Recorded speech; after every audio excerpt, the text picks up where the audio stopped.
milí diváci nášho nového YouTubeho kanála Slovenských národných novín. Vítajte vôbec v prvej diskusnej relácii s riaditeľkou vydavateľstva Matice slovenskej s pani Ingrid Majerikovou. Ahoj, pozdravujem ťa. Ahoj, A som rád, že si našim prvým hosťom. Ďakujem veľmi pekne za pozvanie, je to česť. Ďakujem veľmi pekne. Takže moja prvá otázka je, že ty si vlastne pred 2 rokmi prišla do vydavateľstva Matice slovenskej a s akými očakávaniami si sem prichádzala? Tak, pracovať v Matici slovenskej je veľký záväzok vzhľadom na to, čo naša najstaršia kultúrna ustanovizeň pre nás, pre Slovákov, znamená. Čiže ani som neprišla s očakávaniami, skôr s takým strachom, či to zvládnem, pretože ja... A zvládla si to dobre. Ďakujem veľmi pekne, pretože samozrejme mám aj svoje súkromné, teda mala som svoje súkromné vydavateľstvo, kde som mala nejaké skúsenosti, ale práca vo vydavateľstve Matice slovenskej je samozrejme úplne iná ako v súkromnom vydavateľstve. Jasné. Teraz by som prešiel veľmi rád ku konkrétnym publikáciám, ktoré vydalo vydavateľstvo. Ktoré je také najvýznamnejšie alebo také najlepšie, ktoré ty osobne považuješ, ale aj vedenie Matice slovenskej? Ja myslím, že za minulý rok by sme mohli vyzdvihnúť predovšetkým publikáciu profesora Jána Kačalu. Je to vlastne, táto publikácia je takým vyústením jeho celoživotného diela. Profesor Kačala je dlhoročný spolupracovník Matice slovenskej, je členom jazykového odboru a táto skladba slovenského jazyka, ktorú sme minulý rok vydali v našom vydavateľstve, je završením nielen celoživotného diela pána profesora, ale aj završením snách o kompletnú kodifikáciu slovenčiny ako spisovného jazyka. Na túto publikáciu sme čakali doslova od čias Ľudovita Štúra. A je to čest, že práve v Matici slovenskej bola vydaná. Áno, a je to naozaj pre nás čest, že si pán profesor vybral práve naše vydavateľstvo. My sme aktuálne v procese získavania statusu ako kodifikačnej príručky na túto publikáciu a vlastne v súvislosti s tým pripravujeme aj takú veľkú konferenciu v marci u nás v Bratislave a myslím si, že áno, že táto publikácia bola takou vlajkovou loďou minulý rok. Okrem toho sme vydali ďalšiu zaujímavú publikáciu. Tiež o Matici slovenskej, predpokladám. Áno, táto publikácia volá sa Pamäť národa. Matica Slovenska vo svojej histórii niekoľkokrát vydala rôzne monografie o Matici slovenskej, ale táto je skutočne výnimočná nie len svojím rozsahom, ale aj obsahom a taktiež tým, že na nej spolupracovalo vyše 50 autorov. Naozaj, takáto monografia všetko ešte nevyšla. v podstate? Áno, v podstate áno. Zachytáva publikácia nielen samotnú históriu našej najstaršej kultúrnej ustanovizne, rôzne vzostupy i pády Matice slovenskej, ale čo je veľmi dôležité, a doteraz sme to ešte tak nemali spracované, aj súčasnosť. Táto publikácia je vlastne aj odpoveďou na rôzne útoky na Maticu slovenskú, že Matica slovenská v súčasnosti už nemá opodstatnenie, že by mala byť zrušená. My tu ukazujeme činnosť nielen členského ústredia, odborov Matice slovenskej, šatnice, Krajanského múzea, či múzea Jozefa Cigera Hronského, vydavateľstva Matice slovenskej. Naozaj je tu v kocke obsiahnuté všetko, čo Matica slovenská robí a nie je toho málo. Myslím si, že táto publikácia by nemala chýbať nielen v knižnici každého matičiara, ale aj všeobecne Slováka, ktorý má záujem o našu históriu a cíti sa byť Slovákom. Ako vlajkovou loďou vydavateľstva Matice slovenskej každoročne národný kalendár. Je to vlastne knižné vydanie, ktoré vlastne mapuje každý rok okrúhle výročia významných osobností slovenského národa, ako aj významných udalostí, či je to vznik samostatnej Slovenskej republiky, Štúrovci, od Štúrovcov, Bernulakovcov až vlastne po súčasnosť. Áno, máš pravdu. Tento národný kalendár aj pred mojím príchodom do Matice nikdy nechýbal pod vianočným stromčekom v mojej široko rozvetvenej rodine, pretože ja si myslím, že ho môžu využiť nielen matičiari, ale aj učitelia, osvetoví pracovníci. A ono v podstate, lebo ľudia, môže to tak trošku mýliť, že je to kalendár, kalendár ako taký je vlastne len na prvých stranách, ale potom tu naozaj nájdete odborné články nielen k jednotlivým výročiam, ale aj osobnostiam. Čiže dá sa pekne do poličky založiť ako kniha hodnotná. Ja len podotknem, že áno, je to vlastne, sú tam odborné články, ale nie sú písané odborným spôsobom, ale takým náučno-žurnalistickým, že každý čitateľ, ktorý aj nepozná tú danú historickú udalosť alebo problematiku, tak to myslím si, že veľmi rýchlo pochopí, pretože je to písané takým jednoduchým slovníkom.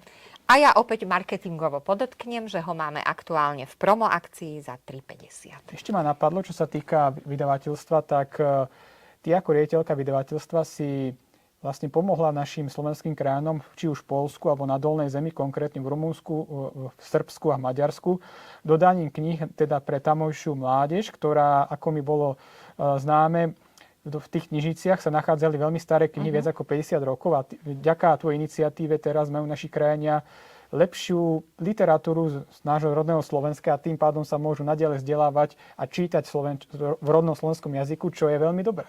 Áno, tento projekt vlastne nadviazal na projekt, ktorý sme vymysleli spoločne s Krajanským múzeom Matice slovenskej. Volal sa Literárne besedy na Dolnej zemi. Navštívili sme krajanov v Rumunsku, v Srbsku a v Maďarsku. Tam sme vlastne videli stav tamojších knižníc. A tak sme oslovili Slovenské literárne centrum s prosbou o pomoc, či by nám nedali nejaké knihy zo živého fondu pre tieto knižnice. Myšlienka sa im zapáčila a tak sa k tejto aktivite pripojilo aj Ministerstvo kultúry. A podarilo sa nám sústrediť v Dome Matice slovenskej vyše 3000 kníh, ktoré sme potom prerozdelili nielen pre krajanov na Dolnej zemi, ale aj práve v Poľsku a dokonca sme nejaké knihy poslali aj do Užhorodu krajanom na Zakarpatská Ukrajine. oblasť. Tam Áno. Veľká vec, nikomu sa to doteraz nepodarilo. Vydavateľstvo Matice slovenskej vydáva teda hlavne knižné diela, ale vydáva aj nejaké iné typy publikácií? Áno, vydáva tzv. Merkantil, čo je príležitostná tlač, ale samozrejme od začiatku, kedy vydavateľstvo začalo existovať, prakticky potom hneď v tých prvých rokoch sa začali vydávať periodika, respektíve niektoré znovu obnovili. Takou vlajkovou loďou sú Slovenské národné noviny, ktorých aj ty si samozrejme redaktorom. Potom v podstate vydávame Slovenské pohľady, ktoré sa už vydávajú dlhé 10 ročia a škoda, že tu nemám pri sebe, by som ti ukázala, ako Slovenské pohľady vyzerali niekedy také hrubé, veľké a teraz majú takýto krásny formát. V spolupráci s Jazykovedným ústavom Ľudovita Štúra vydávame Kultúru slova 4-krát do roka. Historický zborník, ten vychádza 2-krát do roka a bývalé Slovensko sa teraz zmenilo a už niekoľko rokov vychádza ako Slovensko národné spektrum. To by bolo z tých našich periódik. Ešte by som sa zastavil u matičného kalendára. Okrem teda knižnej časti je vydávaná aj klasická časť, teda klasický kalendár stolový. Áno, asi myslíš tento. Áno, tento stolový kalendár je veľmi obľúbený nielen u matičiarov, ale predáva sa normálne aj v distribúcii. Vydavateľstvo Matice slovenskej vydáva aj pracovné zošity pre žiakov základných a stredných škôl. Predpokladám národná tematika, tak môžeš o tom povedať niečo viac? Áno, takže my sa snažíme venovať Matici slovenskej v našom vydavateľstve aj deťom a mládeži. Tuto ukážem niekoľko pracovných zošitov, ktoré sme vydali v poslednej dobe. Takže to je Anton Bernolák a Bernolkákovci, Ľudovít Štúr a Štúrovci, samozrejme pracovný zošit o Matici slovenskej, ktorý môže veľmi pomôcť učiteľom. Klasika Od samovej ríše po Veľkú Moravu, ale venujeme sa aj takým trošku menej známym témam. Toto je napríklad téma Neznámi slovenskí hrdinovia 1918-1920, alebo toto je veľmi obľúbený pracovný zošit Prehľad dejín spisovnej slovenčiny, kde jednoduchou formou, vidíte takto ilustrovanie, krížovky, všelijaké úlohy sa deti dozvedia o dejinách spisovnej slovenčiny. A toto je taká naša novinka, to sme vydali minulý rok, je to nová maľovánka Matice slovenskej, lebo aj takéto veci robíme, cestovníček. Je to pilotný projekt, kde dvojica, dievčatko a chlapec cestujú po Slovensku a jednoduchou formou 1-2 vety sa dozvedia viac o Čičmanoch, o Bratislavskom hrade, o Devíne. Ďalšia významné publikácie, ktoré vydavateľstvo Matice vydalo, čo aj ja sa veľmi teším, sú vlastne spisy Ľudovita Štúra. A čo je zaujímavé, sú práve v dobovej slovenčine, v štúrovskej slovenčine, tak môžem o tom povedať niečo viac? Áno, my sme vlastne to nazvali tak pracovne, že je to zberateľská edícia, lebo je to veľmi pekný dizajn. Najprv sme vydali tieto dve. Je to Starý a nový vek Slovákov a náuka reči slovenskej. Toto je naša najnovšia publikácia, Nárečia Slovensku. vydawnictvo a našim cieľom je vlastne vydať kompletnú edíciu týchto diel, ktoré aj vizuálne sú veľmi zaujímavé, ale samozrejme... Štúrovská slovenčina. Áno, štúrovská slovenčina a samozrejme vždy majú aj odborné spracovanie, čiže majú veľkú hodnotu nielen čo sa týka dizajnu, ale hlavne obsahu. Matica Slovenská vydala aj zborník o Slovenskom národnom povstaní. Takto. Ono sa to začalo najprv zborníkom. Matica Slovenská zorganizovala takú konferenciu, z ktorej bol vydaný zborník. Ten bol nepredajný. Ten zborník sa volal Bojovali za našu slobodu, kde vlastne sa rozoberala tematika účasti matičiarov v Slovenskom národnom povstaní a aj zahraničných matičiarov, napríklad z Vojvodiny a tak ďalej. Keďže táto publikácia bola veľmi úspešná, ale bola nepredajná, tak sme sa rozhodli vydať publikáciu. Autorom je docent Parenička, Matica Slovenská v odboji a povstaní. Táto vyšla minulý rok ako novinka. A myslím, že mnohí ľudia budú prekvapení, kto všetko z matičiarov sa naozaj aktívne zapojil do toho odboja. Takisto ste vydali aj také brožúrky, alebo ak by som to nazval, zborničky, alebo... Takto Matica Slovenská pripravuje rôzne výstavy. Napríklad sme mali výstavu Slovenské ženy v národnom hnutí, odkaz štúrovskej generácie, inšpiratívni matičiari. Ale taká najpopulárnejšia je práve tento odkaz štúrovskej generácie. Tá výstava je typická tým, že každý rok k nej pribúdajú výstavné panely a my vždy každý rok tejto výstave, lebo je veľmi obľúbená, vydávame aj takýto katalóg a ako si všimneš, vždy je čoraz hrubší a hrubší, lebo sa pridávajú aj tie nové panely. Takouto jednoduchou formou prezentujeme vlastne ten odkaz štúrovcov a jednotlivých predstaviteľov štúrovskej generácie. Prvoradou úlohou vydavateľstva Matice Slovenskej teda vydávať rôzne monografie, publikácie a iné pracovné listy, ktoré boli odprezentované. A mňa ešte zaujíma, že robíte nejaké iné aktivity, ktoré nesúvisia až tak s vydavateľstvom, ale propagujú samotné vydavateľstvo, ale aj samotnú Maticu Slovensku.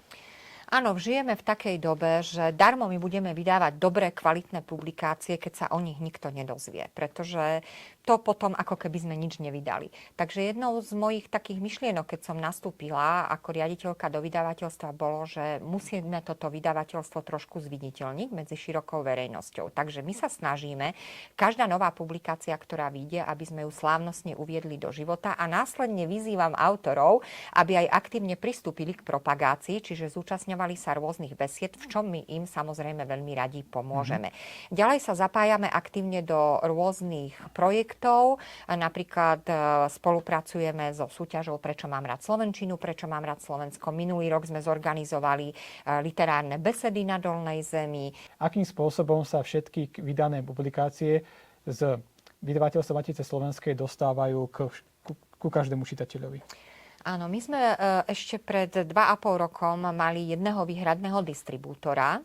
To sme však zmenili a v podstate spolupracujeme so všetkými klasickými distribučnými spoločnosťami s tým, že minulý rok sme využili možnosť Slovenských národných novín a zriadili sme si vlastný e-shop pod stránkou Slovenských národných novín, kde, a to je veľmi dôležité, všetci si môžu nakúpiť naše publikácie v najnižších cenách.